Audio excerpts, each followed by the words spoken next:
ainsi vis-à-vis de la gestion des espaces entre le conscient et l'inconscient au sein de l'esprit dans un contexte de survivre à la rue. Vis-à-vis de ce que je te dis là c'est encore le volet par rapport au self-défense émotionnel et aux attaques spirituelles, disons. Ce sera à toi de voir comment tu te débrouilles en fait. Est-ce que tu vas prendre la méthode d'un gars comme Andrew Tate qui va dire, là je parle vis-à-vis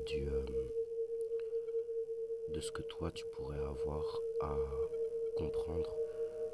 que si le malheur des uns ferait le bonheur des autres, est-ce que parfois il n'y a pas des rassemblements qui voudraient créer de l'abondance au profit, comme je disais précédemment, au profit du détriment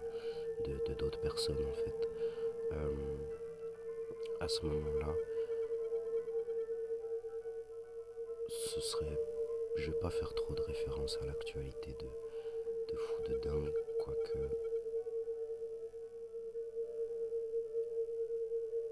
ce serait vraiment très simple à mettre en place quand tu prends le sentiment de familiarité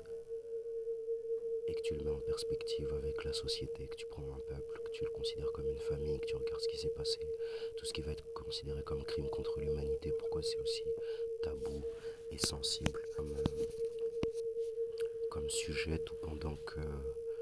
ça existe et que la manière dont on tourne du cul autour, c'est pas vraiment ce qui règle les trucs. Donc peut-être que la souffrance de certaines personnes à la rue est parfois un peu comme ça en fait, tellement intense qu'on sait qu'il se passe quelque chose, mais parfois trop relié à trop de ramifications pour se dire qu'on puisse s'engager soi-même depuis un point de vue extérieur pour aller dans ça. Donc en soi, c'est vraiment à toi de prendre en charge ce que tu as à faire de cette façon. Et c'est de cette façon que tu n'as pas besoin réellement de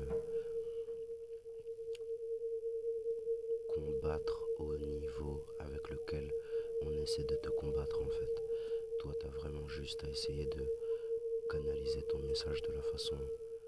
la plus puissante, quitte à ce que ça représente être dans autre chose que passer un message. Moi, j'ai l'impression que le fait de faire cette évocation-là, ça me permet surtout de pouvoir rebondir sur le fait que cette impression de création de valeur, elle va surtout être induite du fait que c'est bien à toi en fait de t'en sortir de ta situation. Et t'en sortir de ta situation, ça va passer aussi par le fait d'aller beaucoup plus loin que ce qui t'a été proposé. Tout ce qui t'est proposé en fait, c'est ce qui semblerait être à la hauteur de pouvoir te faire tomber. Du coup, c'est pour ça que je parle d'attaque spirituelle et de self-défense émotionnelle, et que je parle beaucoup plus d'émotion et d'esprit que de spiritualité dans ces vidéos, parce que ces pratiques-là, c'est bien à toi de les mettre en place si tu as envie d'en mettre en place des spéciales en fait. Moi, je suis dans quelque chose qui parle de spiritualité, mais qui ici, dans ce contexte de vidéo, va attraire à quelque chose de beaucoup plus concret et terre à terre en fait. Donc en ce sens, c'est bien quand tu es en train de répercuter toutes ces influences-là que tu te rends compte que c'est surtout la capacité à pouvoir les envisager en tant que telles qui va pouvoir te permettre d'envisager beaucoup plus de ta puissance en termes de calcul, et donc beaucoup plus de ta capacité à agir en ce sens ou en d'autres en fait. Parce qu'en gardant l'exemple que je prenais avec l'escorte, etc., c'est bien en suivant la trajectoire des tournantes, des gangbangs, des appropriations de territoire et comment dire, comment on appelle ça, ah oui, des perquisitions et des coups de feu en fait, tout simplement des règlements de compte, que tu peux te rendre compte en fait pourquoi à un moment donné tu pourrais avoir l'impression même que toute une ville en fait puisse tourner autour de toi en fait. Et donc il y en a qui vont te parler de la meilleure façon, ça pourrait être d'en partir. Il y en a qui vont te parler de une des façons les plus simples, ça pourrait être de te transformer et de laisser voir ces personnes être condamnées à te voir réussir en fait. Et c'est là où on en arrive justement à la méthode à la création d'abondance au profit du détriment d'autres personnes. D'un côté, il y aurait la méthode de personnes comme Andrew Tate qui en interview dirait, et c'est l'interview que je cite ici,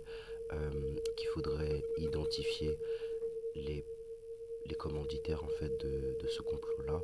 et tous les éradiquer les uns et les autres jusqu'au dernier, depuis les moyens qui sont ceux à la disposition. Donc chacun sa façon. Moi j'ai l'impression que ce qui se passe là peut te permettre surtout de, pour citer quelqu'un d'autre, mais je me rappelle plus, où il est peut-être pas encore assez connu pour que soit identifié comme une référence en ce sens, qu'importe le niveau de controverse de sa trajectoire. J'ai l'impression que l'idée serait aussi de laisser, ou pourquoi pas, beaucoup d'espace dans certaines interactions afin que lorsque s'en revienne le karma qu'on n'associe pas souvent à l'ombre à laquelle on associe la lumière lorsqu'on parle de spiritualité, puisse s'exprimer le plus pleinement possible en fait dans les moments où cela laisse passer des courants d'air vis-à-vis des portes qui seraient ouvertes, dans ce que représenterait le fait de créer du profit au détriment d'autres personnes, en comprenant à ce moment-là que ça n'est pas du coup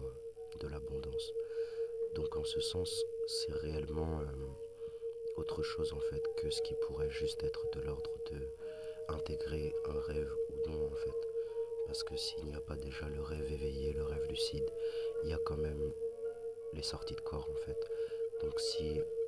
dans l'enfance on a tous la capacité déjà de sortir de son corps lorsqu'il n'est plus possible pour certaines situations d'être intégré dans son corps, et pour d'autres situations juste dans la légèreté de ce qui peut être présenté dans des moments de vie, c'est bien parce qu'adulte on a cette capacité à pouvoir intégrer ces phénomènes-là en fait et les rétribuer d'une façon les plus miraculeuse en fait. Donc en fait, si tu étais amené à être dans ce type de situation-là, souviens-toi aussi que par le contre-exemple par lequel on voudrait te faire t'incarner dans le regard des autres, tu représentes déjà un exemple, si ce n'est un point de contraste et d'inspiration vraiment égal en fait à tout ce qui serait censé se produire sur ton dos en fait. Et c'est à ce moment-là que lorsque tu réalises ça et la manière dont tu peux intégrer ça à un mouvement qui prendrait en compte des points de gravité ici qui seraient peut-être plus invisibles, tu pourrais à la manière d'arts martiaux pratiquants par exemple, de pouvoir rétribuer en fait certaines considérations quant à ce qui va être de l'ordre du poids justement de certaines actions, de certains événements, de certaines émotions, tu vois, et quitte pourquoi pas à te soigner en fait vis-à-vis de ce avec quoi on essaierait de t'empoisonner en fait, sans nécessairement avoir à devenir exclusivement sobre ou non en fait, mais tu te rendras compte à un moment donné que dans un contexte donc des attaques spirituelles et du self-défense émotionnelle si parfois mensonger du truc, toi il suffirait d'avoir une interaction ou deux avec ce qui pourrait être la contradiction sans la retourner contre toi-même pour pouvoir des fois avoir aussi des élargissements de certaines portes de perception, tu vois, tout en ayant la capacité de te rendre compte que c'est surtout par rapport au fait de te compromettre toi qu'on va essayer de te faire du mal. Donc c'est d'identifier tes valeurs, car rayonne et libère, sauf dans le futur, car il n'y a pas de monde ordinaire. Salutations.